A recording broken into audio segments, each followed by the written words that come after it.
The battle against drug cartels in Mexico has been ongoing for a long time and not very successful. It seems from the news that the criminals are gaining the upper hand and taking control of more and more territories. It's not surprising that over the decades of this confrontation, a unique culture has emerged around the drug war, and musicians play a significant role in it. They perform songs about cartel leaders, sometimes even becoming targets of hatred and, as a result, often falling victim to the same cartels. Recently, such a story happened with Peso Pluma. Let's discuss it in more detail. Well, let's get started. The CJNG cartel threatened the Mexican superstar Peso Pluma with reprisals if he performs in Mexico again. The 24-year-old artist gave a concert in Mexico City on September 11th, and the next morning in Tijuana, banners were spotted, put up by the cartel, warning the singer to stay away. This will be your last performance because of your disrespectful loose tongue. The strong reaction to Peso Pluma's show may have been related to his song Siempre Pendientes, performed from the perspective of a member of the Sinaloa cartel, rivals of CJNG.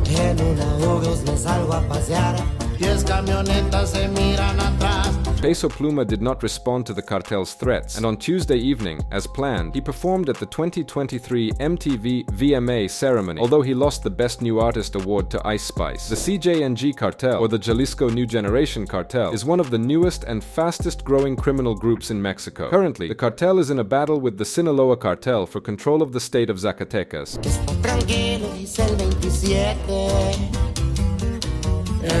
These are currently just threats, but cartels don't hesitate to actually kill rappers. In 2020, authorities in Tamaulipas discovered the bodies of 33-year-old rapper Mauro Emmanuel Blunt Vasquez Yanes and of 27-year-old Rodbel Joel Martinez inside a house in the Rodriguez neighborhood. Information provided to Breitbart, Texas by law enforcement sources revealed that both men were tortured. Vasquez Yanes was stabbed with a knife and had his throat slit, while Martinez was shot. While no arrests have been made in the case, authorities suspect the murders are connected to the turf war for control of Reynosa and lucrative drug smuggling routes. The faction known as Los Metros is trying to keep their Matamoros rivals from taking the city. This struggle has led to hundreds of murders, shootouts, and kidnappings with no end in sight. Blunt was part of a narco-rap group known as Cano and Blunt that gained local fame in the late 2000s for singing about the Gulf Cartel. The songs never went mainstream but were widely circulated on YouTube, self-produced CDs sold on street corners, and eventually Spotify. Some music insiders consider Cano and Blunt to be the creators of the narco-rap genre. The group's first hit, Reynosa La Maldosa, dealt with the dangers of growing up in the dangerous streets of Reynosa and the power of organized crime. Soon after, they dedicated songs to the late cartel boss Samuel Metro III Flores Borrego.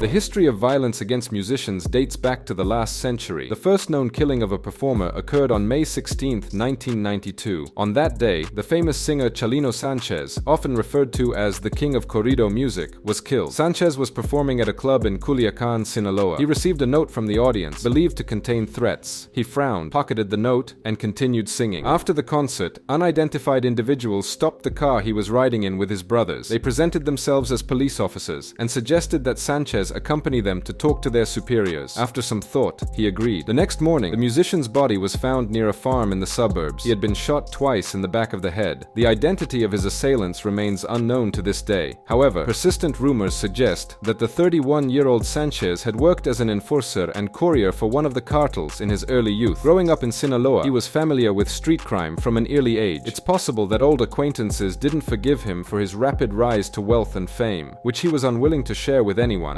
Yo no sé si tú me quieras, pero yo te puedo esperar.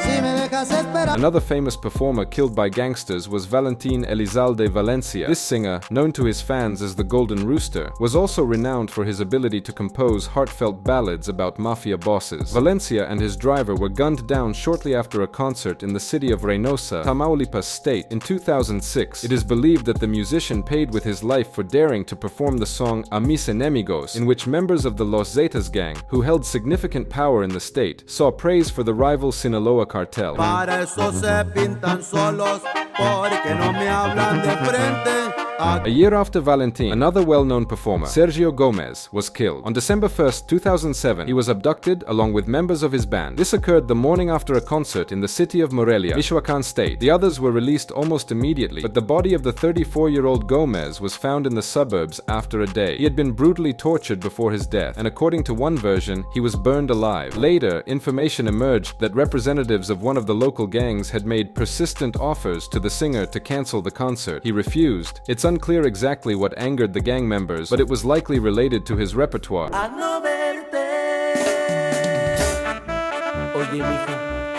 There are numerous similar stories in Mexico, especially in the last 10-15 years. Narco corrido performers become peculiar symbols, propagandist machines for a particular cartel. They make enormous amounts of money but also risk their lives, as the killing of a popular artist significantly damages the reputation of the boss who supported them. The surge in cartel violence began in 2006 when President Felipe Calderón declared war on drug traffickers. The cartels accepted the challenge, and the battle has been ongoing for 17 years. It's estimated that in these 15 years, around 400,000 people have lost their lives, including gang members, police officers from Mexico and the United States, and civilians. Fueled by military-grade weapons, often originating from the United States, the mafia poses a serious resistance to authorities, controlling entire regions of the country and engaging in conflicts not only with the government but also among themselves. It's precisely from 2006 that an uptick in the killings of rappers and other musicians is noted. About 24 known musicians have lost their lives. They seem to be considered the primary mouthpiece for gang propaganda, not only by the authorities, but also by the criminals themselves. In November 2022, it was revealed that police were able to track down and arrest one of the leaders of the new generation Jalisco cartel, Ricardo Ruiz Velasco, thanks to a video recorded by musician Luis Conriquez on his secret villa.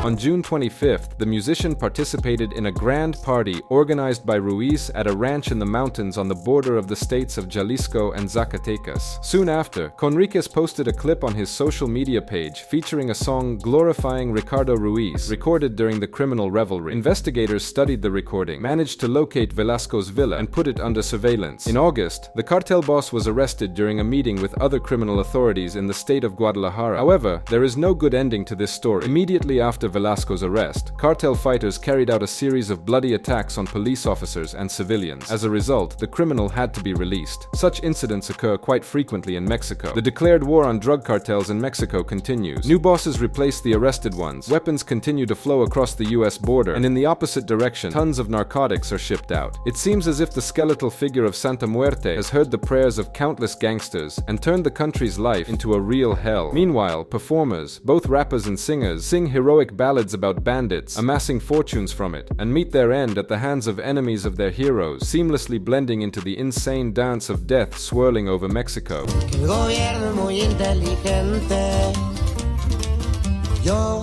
That's all for today. How do you feel about these cartel conflicts? Share your opinion in the comments, give likes, and subscribe to the channel. Goodbye, everyone.